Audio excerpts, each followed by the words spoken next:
아무리 유명하시더라도 저랑 공부 스타일이 안 맞으면 그냥 안 맞더라고요. 애들 유료회원이면 교수님들을 고를 수 있으니까 과목별로 나만의 드림팀을 만든 느낌? 저랑 꼭 맞는 교수님을 선택할 수 있었던 게 합격 비법이었던 것 같아요.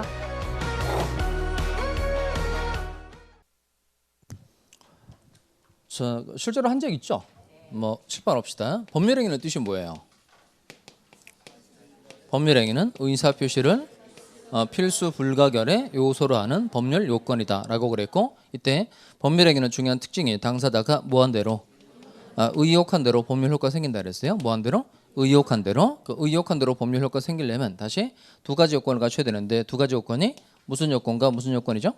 성립 요건하고 효력 요건. 먼저 일반적 성립 요건에 해당되는 게 세 개죠. 그게 당사자, 목적, 의사표시. 그다음 계약의 경우에는 청약과 승낙의 의사표시가 뭐가 돼야 된다. 합치가 돼야 계약이 성립하게 되는 겁니다. 그다음 효력 요건 첫 번째가 당사자가 능력 세 가지 갖춰야 되죠. 능력 세 가지가 권리 능력, 행위 능력, 의사 능력 갖춰야 되고, 그다음 법률행위 목적은 네 가지죠. 네 가지가 확가적사죠. 확정성, 가능성, 적법성, 사회적 타당성 갖춰야 되고, 세 번째 의사와 표시가 뭐하고 일치하고 하자가 없어야 한다는 겁니다. 그런데 의사와 표시가 불일치하는 경우도 있죠. 불일치하는 경우가 몇 가지 있어요.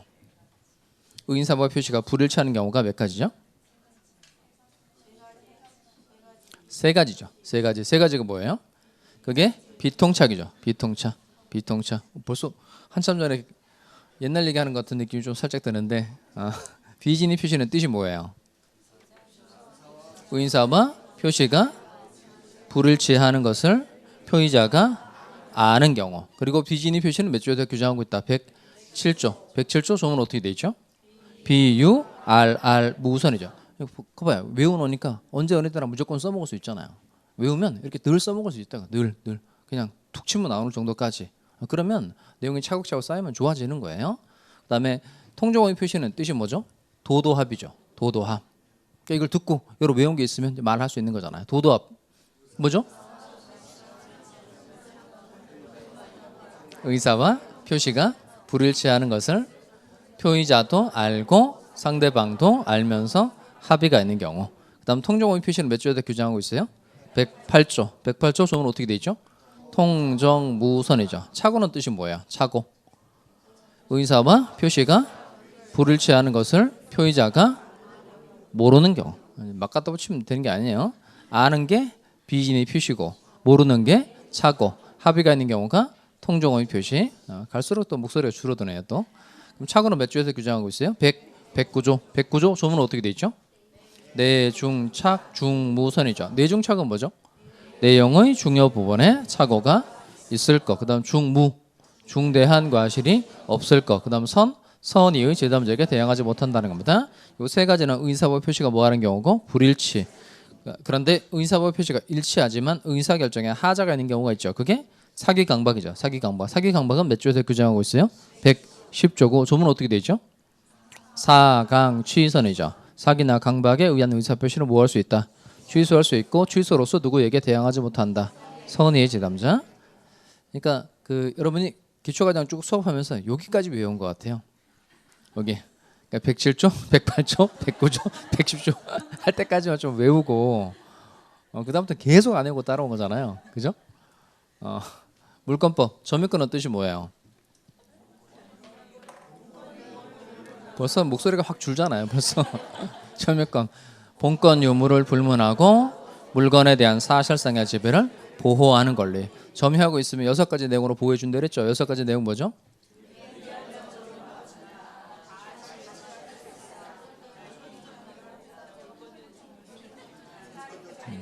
됐어요. 소유권은 뜻이 뭐예요? 이제 막 자기 하고 싶은 말을 막 하게 되는 거잖아요. 법률의 범위 내에서 물건을 직접 사용, 수익, 처분할 수 있는 권리. 소유권 취득의 원인으로 7개 배웠어요. 뭐 배웠죠?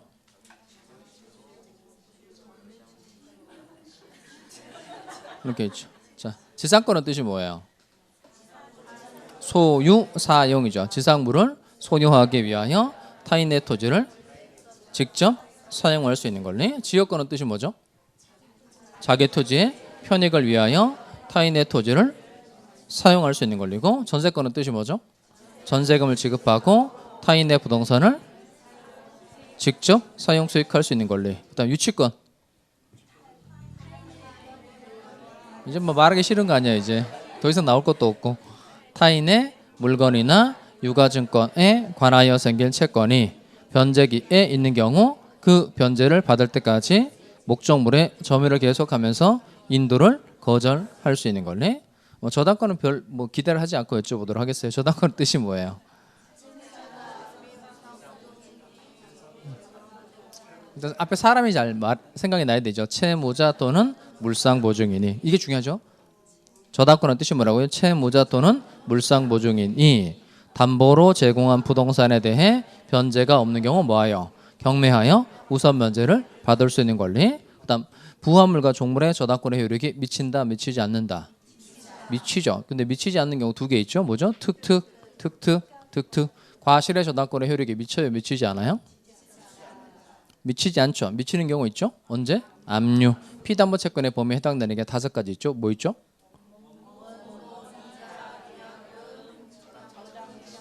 그다음 법정이당권 내용도 배웠단 말이에요. 법정이당권 토지하고 건물이 동일인 소유이다가 토지 소유자, 건물 소유자 달라졌다. 그 밑에 건물 소유자에게 권한을 만들어서 건물의 철거를 막아보자. 그래서 만들어준 제도가 법정이당권인데 특히 담보권 실행 경비로 달라졌을 때 나오는 제도가 366조의 법정이당권인데 얘는 성립 요건이 4가지란 말이에요. 4가지. 뭐죠?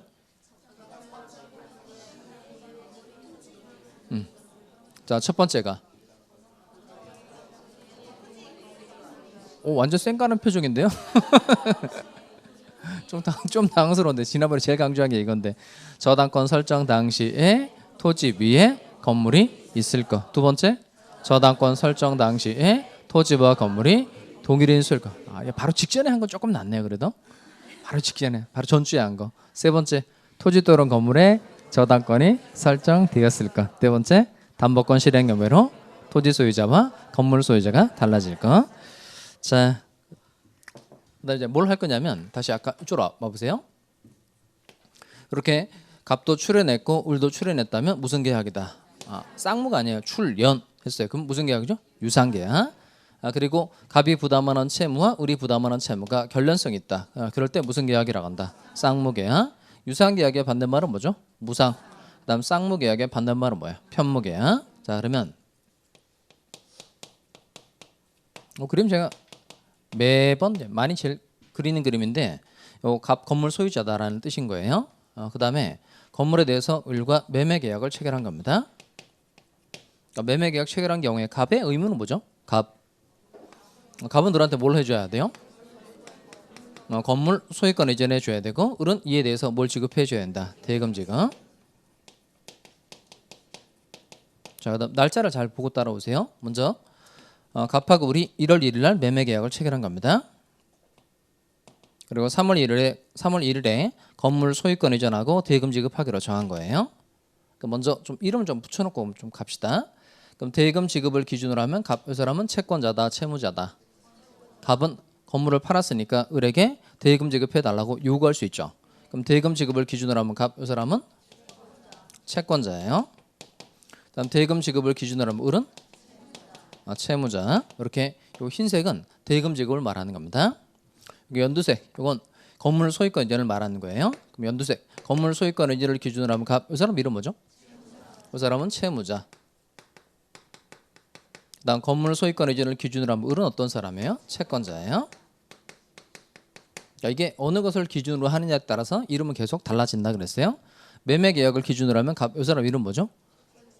매매 계약을 기준으로 하면 이 사람은 매도인. 그다음 매매 계약을 기준으로 하면 을은 매수인. 자, 그러면 이때 갑은 무엇을 출연했죠? 갑이 출연한 거. 건물. 을은 뭘 출연했죠? 대금. 그러니까 갑은 건물을 내놨고 을은 이제 대금을 내는 거예요. 그러니까 서로 출연했죠. 그러니까 서로 출연했으니까 이 매매 계약은 무슨 계약에 해당하는 거야? 쌍무. 그걸로 가는 거예요. 그러니까 다시 좀 째려 보실까요? 3번 얘기하고 있는데 지금 서로 출연했다. 출연했다면 무슨 계약이 되는 거예요? 유상. 유상. 다시 갑이 부담하는 갑도 출연했고 을도 출연했어요. 서로 출연했다. 그럼 무슨 계약이 되는 거야? 유상 계약이 되는 겁니다. 그다음에 이때 요 갑의 채무가 건물 소유권 이전 채무죠. 을의 채무는 대금 지급 채무인데 갑이 부담하는 채무와 을이 부담하는 채무는 요게 있다는 거예요. 무슨 뭐가 있다? 결련성. 일단 의미를 좀 읽어볼까요? 265페이지 가서 쌍무계약의 의라고 해서 맨 밑에 내려옵시다. 265페이지 쌍무계약의 의 찾았어요? 자, 거기 네 줄 나오는데 쭉 읽어보시기 바랍니다.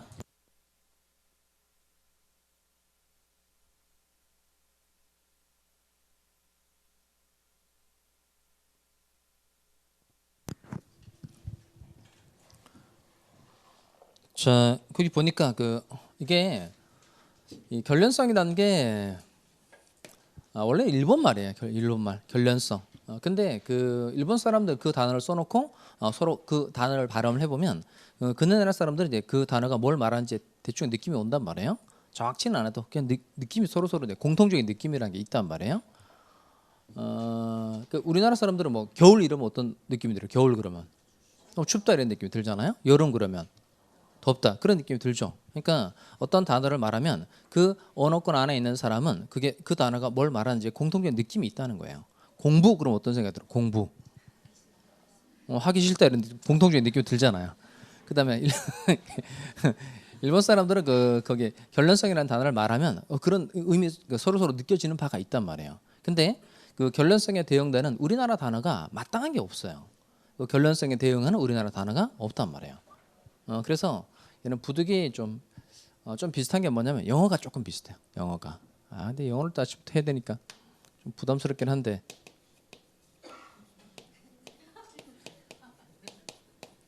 발음은 여러분 알아서 하시기 바랍니다. 한번 읽어보실래요? 비슷한데? 다시. 오, 대단하신데요? 자, 이게 무슨 뜻이에요, 이게? 근데 주고받고죠. 주고받고. 그러니까 실제로 요 주고받고의 뜻이 맞아요. 그러니까 갑이 부담하는 채무하고 을이 부담하는 채무가 주고받고의 관계에 있다. 그럴 때 결련성이 있다고 말하고 결련성이 있을 때 무슨 계약이라고 한다? 쌍무계약이라고 그래요. 근데 다만 이 결련성의 의미가 이제 세 가지로 돼 있으니까 한 장 넘겨볼까요? 먼저 첫 번째 성립상의 결련성이라고 되어 있는 거 찾았어요? 자, 먼저 좀 읽어봅시다. 성립상의 결련성이란 네 줄 나오죠. 거기를 차근차근 눈으로 한번 읽어보세요.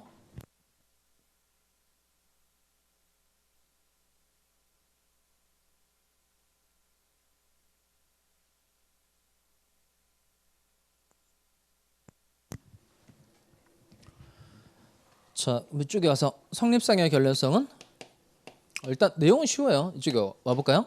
그러니까 성립상의 결련성은 이겁니다. 갑의 채무가 성립해야만 을의 채무도 성립한다는 거예요. 갑의 채무가 성립해야만 을의 채무도 성립한다는 거예요. 그러니까 이 말은 뭐냐면 갑 요 사람이 을에게 건물을 1억 원에 팔겠다고 말한 게 청약의 의사표시고 을이 1억 원에 사겠다 이게 승낙의 의사표시인 거예요. 그러면 이 갑이라는 사람이 청약의 의사표시를 할 때 이 의사표시에 무효 사유가 있고 취소 사유가 있는 거예요. 그러면 이 갑의 의사표시에 무효 사유가 있고 취소 사유가 있으면 갑의 건물 소유권 이전 채무가 성립할 수 있다 없다? 없죠. 그다음에 을의 승낙의 의사표시는 완전 유효해요. 완전 유효하다는 겁니다. 그럼 을의 승낙의 의사표시가 완전 유효하면 을의 대금 지급 채무가 성립할 수 있을까요? 없을까요? 없다는 거예요. 그러니까 이 말은 뭐냐면 요 갑의 건물 소유권 이전 채무가 성립해야만 을의 대금 지급 채무라는 것도 성립하게 된다는 거예요. 그런데 갑의 의사표시에 무효 사유가 있고 취소 사유가 있어서 갑의 채무가 성립하지 않으면 을의 의사표시가 암만 완전 유효하다고 하더라도 을의 채무도 성립하지 않는다는 겁니다. 그러니까 갑의 채무가 성립해야만 을의 채무도 성립하게 된다는 거예요. 그러니까 성립에 있어서 주고받고의 관계, 이게 성립상의 결련성인 겁니다. 그다음 가장 중요한 건 니은번인데요. 이행상의 결련성. 걔는 같이 소리내서 읽어보도록 하겠어요. 이행상의 결련성이란 찾았죠? 같이 읽어보겠습니다. 시작.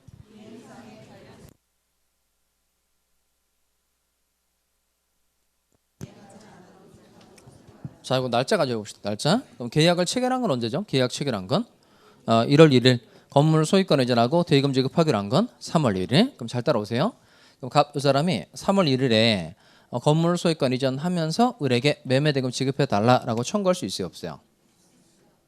갑이라는 사람이 건물 소유권 이전 해주면서 매매 대금 지급해 달라고 청구하는 건 당연히 된다, 안 된다? 되죠. 자, 근데 3월 1일에 갑 이 사람은 자기가 지고 있는 건물 소유권 이전 채무를 이행해야 됨에도 불구하고 자기는 건물 소유권 하나도 이전하지 않고 을에게 네가 먼저 나에게 매매대금 지급해 달라라고 청구할 수 있어요, 없어요? 자기는 하나도 소유권 이전하지 않고 을에게 먼저 매매대금 지급해 달라 이렇게 이행을 청구할 수 있다, 없다? 있어요. 이게 중요해요. 그러니까 그 입법률에 따라서는 갑이 자기 채무를 이행하지 않은 경우에 을에게 대금 지급 청구할 수 없도록 하고 있는 나라들도 있어요. 근데 우리나라의 경우에는 그렇지가 않아요. 갑이 자기 채무를 이행하지 않아도 을에게 먼저 매매대금을 지급해 달라라고 이행을 청구할 수 있다, 없다? 있다는 거예요. 있다. 근데 문제는 뭐냐면 이 두 번째가 이행상의 결련성이라는 겁니다.